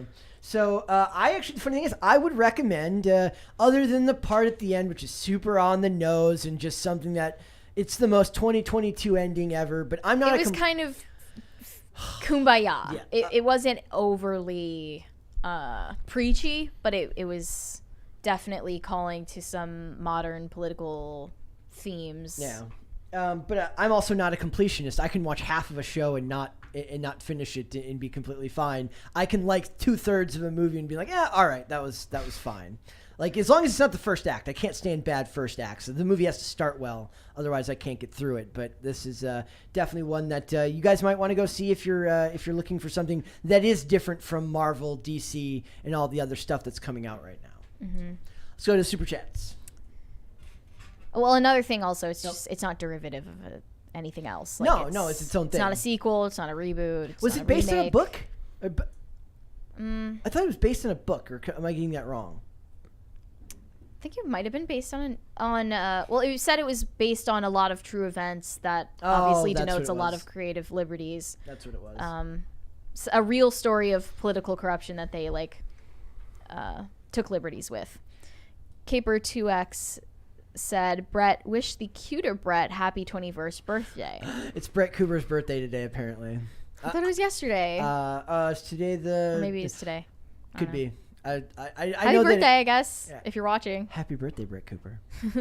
DC said, hey guys, consider using a news subdomain on the website to allow phone users a more frictionless way to get to that content. Yeah. No. We'll see what we can do. Yeah, I don't know how likely that one is. Okay. Wayward Soul said, remember when Wonder Woman stopped that low-level goon from blowing up the bank with a gauntlet blast that blows up the bank anyway in Snyder Cut? Classic. Classic. I love it. Let's go. Let's hey, you leave that alone. I enjoy the Snyder stuff just because everybody else hates it now. So I'm a contrarian in that respect. I watched the Snyder Cut in one sitting, and then like my back was like sore because it's just so long. It's like 4 hours long. Is it that long? Yeah. I mean, it's made in chunks, so you could watch it. It's like part one, like chapter 1, chapter 2, chapter 3, chapter 4. But Jeez. in a world where Marvel doesn't take anything seriously, I can appreciate somebody taking it too seriously, just as a counter to the opposite. 1,000 Foot Deep End said, I saw several Amsterdam ads on Facebook and Instagram. Well, the Facebook one speaks to the boomer nature of like, Yeah. like they're like not your dad's social media. Yes, your dad's social media. Like your mom and your dad are like, what is this Amsterdam movie? I never got to go to Amsterdam. I like that there. I like that there Christian Bale. He was fantastic as Batman. Tacti Platty said, Mary, watch out for Bad App. He can run a good game. Winky face. Brett, the Nelly meme you mentioned is on Reddit for your meme review. One muted for on air. Okay. All right. Yeah, we'll Okay. have to be muted if there's music. Now I'm like kind of wondering, is it a Nelly Furtado song or is it Nelly the rapper song? Both are good options. Okay. Center Conservative Mom 98 said, came in late today and I have no clue what's up. Well, so far today we talked about Harvey Weinstein. We talked about Kevin Spacey. We talked about Bill Murray. We talked about Mad Max, New York Comic-Con 2022. What else? We talked about Wonder Woman. We talked about DC not knowing how the hell to run their own company because Warner Brothers is too busy cutting gazillions of dollars through David Zaslav. Oh, I didn't even bring that part up. That there's like also another round of budget cuts coming through DC right now, courtesy of Zaslav and Warner Media. And a bunch of programs got cut. They cut like all of it's like this whole laundry list of programs, and one of them was like a diversity workshop, and of course all the articles are like they're cutting the diversity workshop. It's like all these sectors got cut or like folded into other departments. You know, where at least two people, one of them loses their job, and of course all they care about is the buzzword stuff. So we're Mary, what were you laughing at? You're like, I was just looking at the chat. all right. Sorry. Something funny? So we're shaming fast food workers now? Who's doing that? Like, what is going on? They're having a discussion about the economy, I guess. Fun fact, guys, our chat rarely pays attention to us. They're usually just talking to each other. We're just here to give them a safe place to talk to one another. That's what we're here for. You should do a show where you just review the chat all the day. That sounds amazing. Right? Yeah. There might be a day where we have to like if we don't have a guest where it's just me, Mary, and just hanging out with the chat. I wonder what the chat thinks about that. One person is saying that like upward mobility is impossible, and then the next one is LOL, I don't like wearing socks. These are super chats? Yeah, no, they're all in the chat. Oh, Now regular they're saying socks lives matter. And now they're saying, oh, hey, they're talking about us. They're they're saying that like we're not part of like what's going on. We're right here.